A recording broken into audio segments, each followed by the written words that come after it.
"You're in the wrong courtroom, son. Defendants wait in the back." The words cut through the mahogany-paneled courtroom like a blade, sharp and certain. Attorney Richard Whitmore, senior partner at Whitmore and Associates, stood behind his leather briefcase with 30 years of legal victories and unshakable arrogance written all over his face. He wasn't whispering, he said it loud enough for every lawyer, clerk, and observer to hear. He looked directly at the black man in the navy suit sitting quietly in the front row and decided right then and there that he was clearly confused about where he belonged. The man didn't look like the usual defendants who shuffled through these halls. His suit was expensive, his posture confident, his presence commanding, but to Richard, none of that mattered. All he saw was a black face in what he considered his courtroom, and that was enough to make assumptions. What Richard didn't know was that in exactly 8 minutes, the man he had just publicly humiliated would stand up, walk to the judge's bench, and become the presiding judge over the biggest case of Richard's career. The same case that would determine whether his law firm survived or crumbled into dust.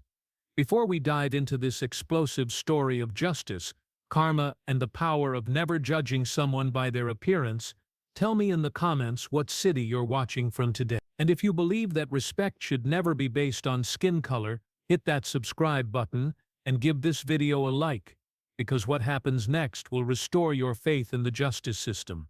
The morning started like any other at the Chicago Criminal Court building. Lawyers in expensive suits hurried through marble hallways, their heels clicking against polished floors as they prepared for another day of legal battles. The building itself was a monument to justice.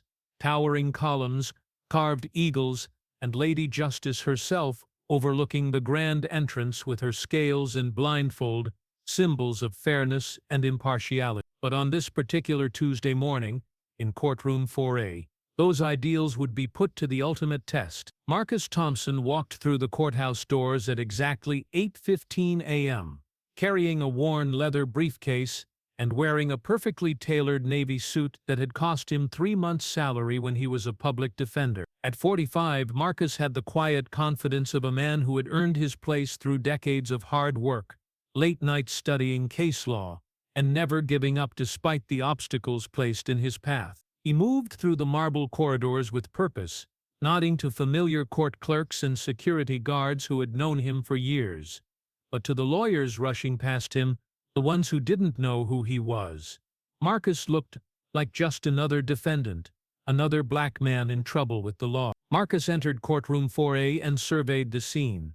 The room was already filling with attorneys, paralegals, and court staff preparing for what everyone knew would be a high-profile case. The media was calling it the Whitmore corruption trial, a federal investigation into one of Chicago's most prestigious law firms, accused of bribing judges, tampering with evidence, and systematically covering up their clients' crimes for over a decade. Richard Whitmore himself sat at the defense table, surrounded by his team of the city's most expensive attorneys.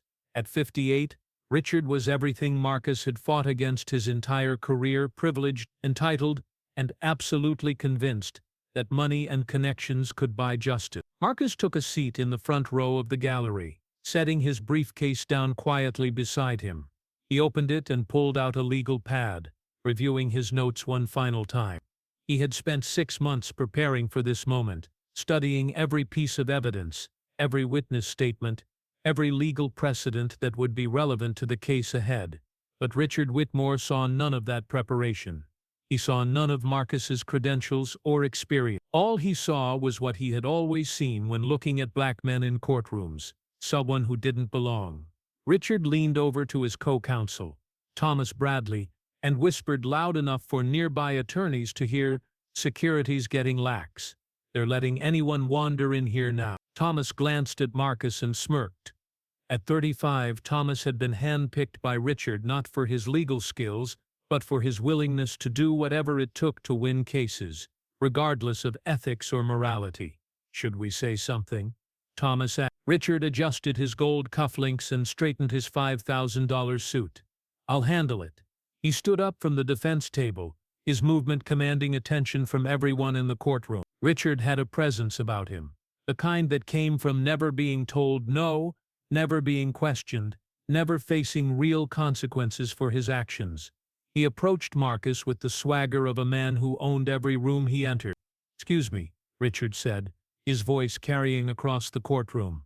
"You're in the wrong courtroom, son. Defendants wait in the back." The courtroom fell silent.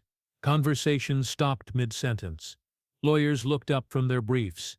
Even the court reporter paused, her fingers above the keys. Marcus looked up from his legal pad, his expression calm and unreadable.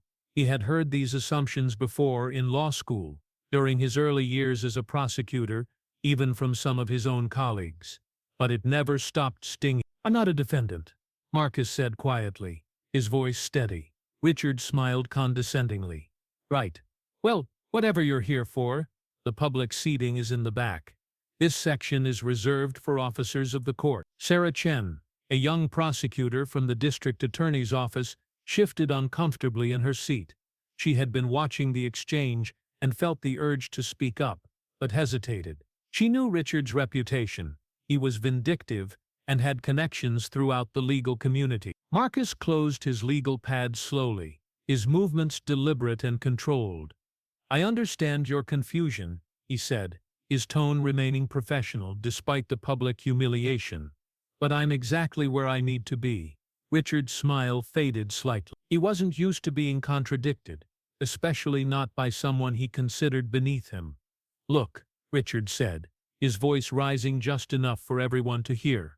"I don't know what game you're playing, but this is a serious courtroom with serious cases. If you're looking for traffic court or small claims, that's downstairs."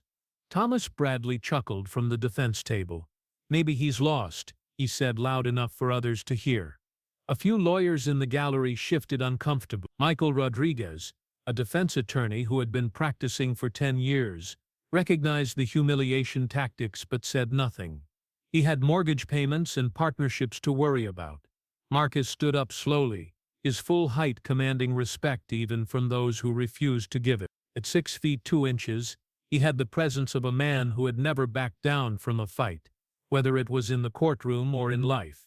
"Mr. Whitmore," Marcus said, his voice carrying a quiet authority that made several people in the room look up. "I appreciate your concern about courtroom protocol." Richard's eyes narrowed. "How do you know my name?" "I know a lot about you, Mr. Whitmore. Your cases, your methods, your reputation."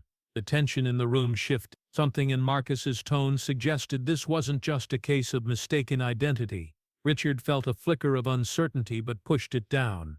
He had built his career on intimidation and wasn't about to back down now. "Security," Richard called out.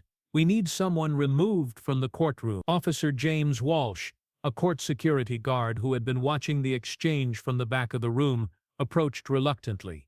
James was a 20-year veteran of courthouse security and had seen enough to know when something didn't feel right. "Sir," James said to Marcus, "is there a problem here?"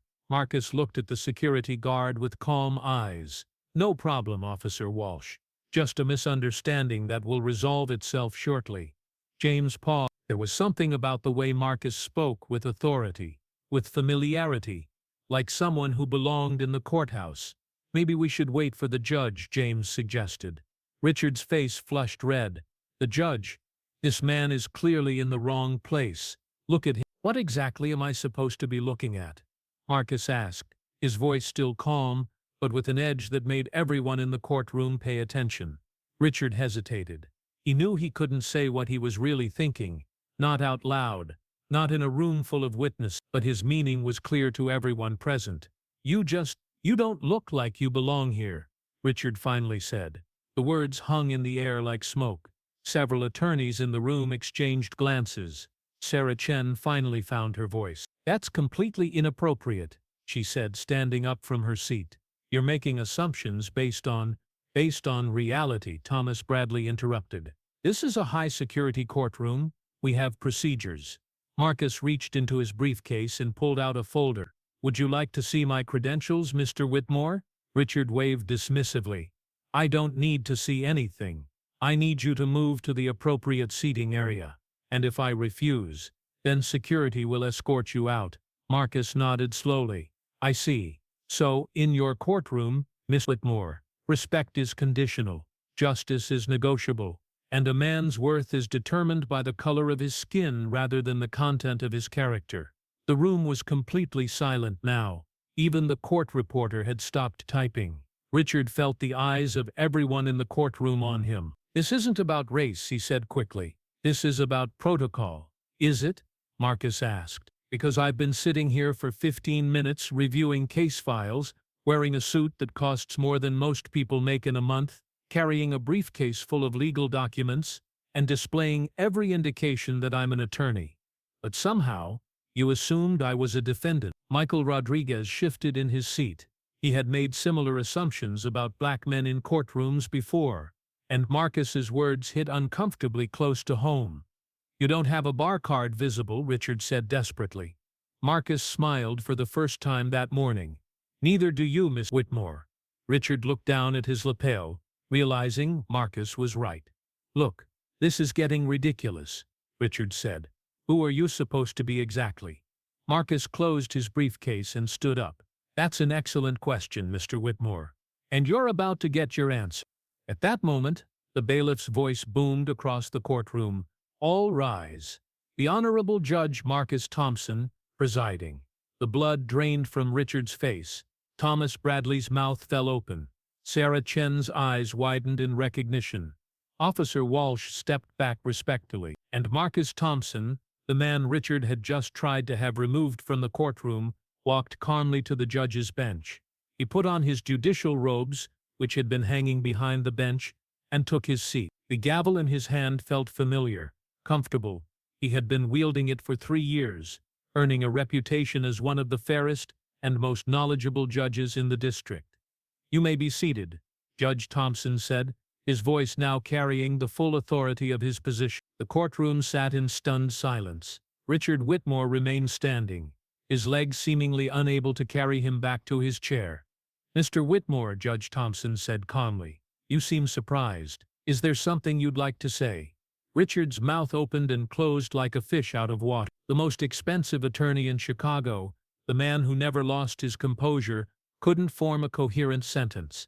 Thomas Bradley tugged at Richard's sleeve, trying to get him to sit down before he made things worse. I didn't know," Richard stammered. "You didn't know?" Judge Thompson repeated.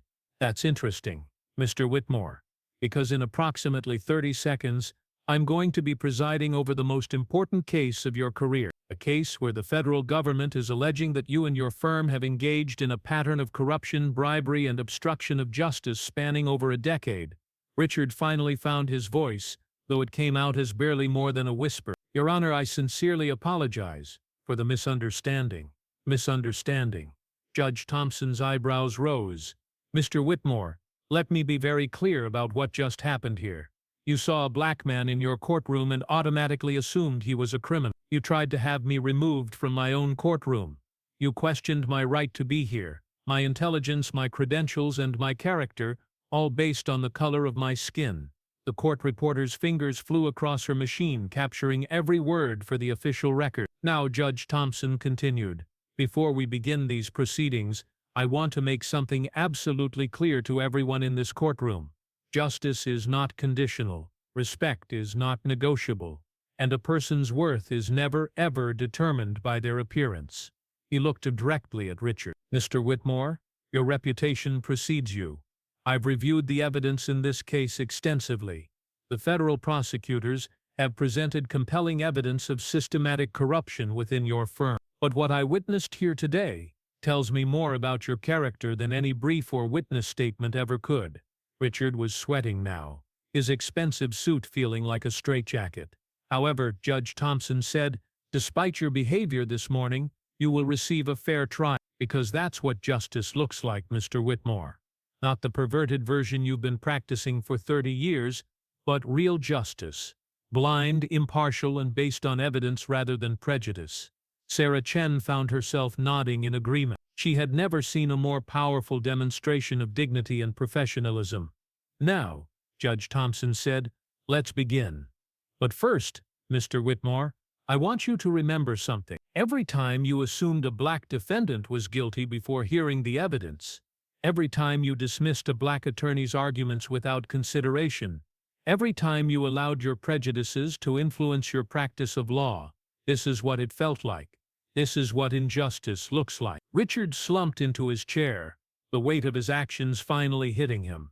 The trial that followed was a masterclass in judicial fairness. Judge Thompson conducted the proceedings with meticulous attention to detail, ensuring that both the prosecution and defense received equal treatment under the law. He asked probing questions of witnesses, challenged weak legal arguments from both sides, and maintained absolute control over his courtroom. But Richard Whitmore's arrogance had evaporated. Every time he looked up at the bench, he saw the man he had tried to humiliate, now holding his professional future in his hands. The irony was not lost on anyone in the courtroom.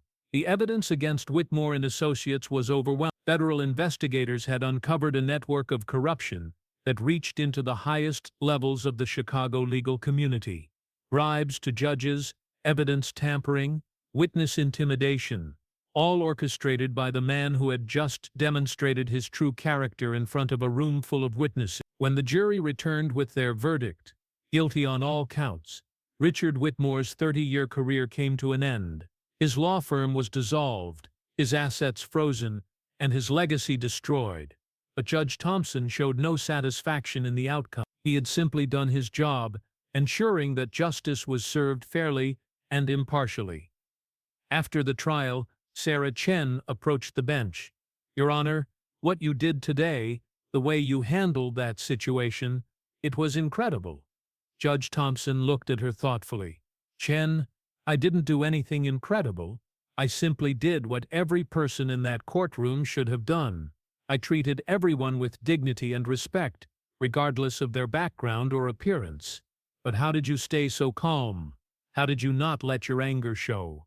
Judge Thompson smiled, because anger wouldn't have served justice. Sometimes the most powerful response to prejudice is simply to prove them wrong through your actions.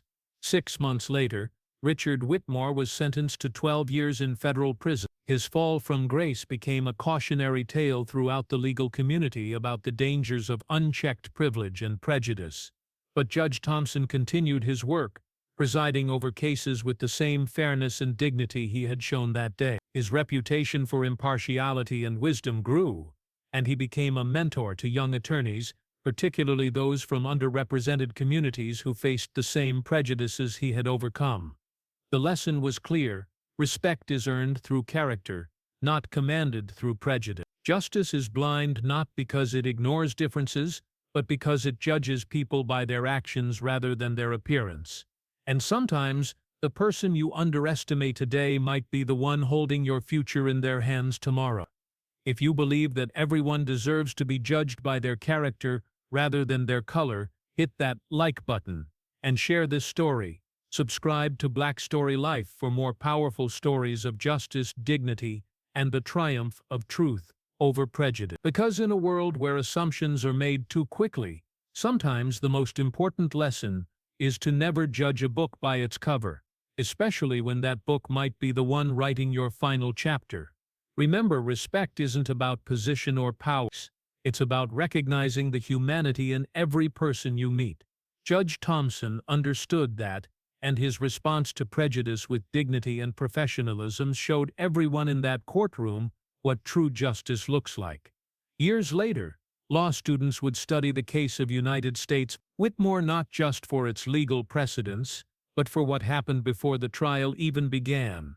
Professor Angela Davis at Northwestern Law School would use video footage of that morning's events to teach her students about implicit bias in the legal system. "Notice," she would tell her classes, "how quickly assumptions were made.